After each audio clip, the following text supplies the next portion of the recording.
বাংলাদেশ বিনিয়োগ উন্নয়ন কর্তৃপক্ষ বিডার ওয়ান স্টপ সার্ভিসের কর্মক্ষমতার তথ্য সবার জন্য উন্মুক্ত করে দেয়া হবে। নতুন 4টি প্রতিষ্ঠানের সাথে সমঝোতা চুক্তি স্বাক্ষর অনুষ্ঠানে কথা বলেন বিডার নির্বাহী চেয়ারম্যান চৌধুরী আশিক মাহমুদ বিন হারুন।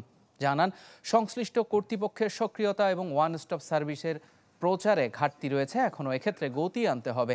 অনুষ্ঠানে Karnaphuli gas distribution company, south east bank, Sylhet ও রংপুর সিটি কর্পোরেশন বিডার সাথে সমঝোতা চুক্তি সই করে। এ নিয়ে 48টি প্রতিষ্ঠানের 140টি সেবা যুক্ত হলো বিডার ওয়ান স্টপ সার্ভিসে।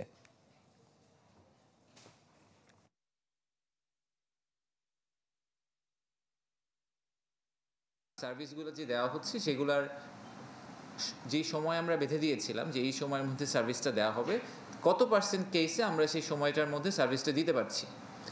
তো এই রিপোর্টটা আমি আসলে পাবলিক করে দিতে চাই। এটা আমাদের ওয়েবসাইটে থাকবে। পৃথিবীর যে কেউ জনসাধারণ যারা অ্যাপ্লাই করেছেন ওনারাও দেখতে পারবেন যে ওনারা আসলে সরকার থেকে কী ধরনের লেভেলের সার্ভিস পাচ্ছেন।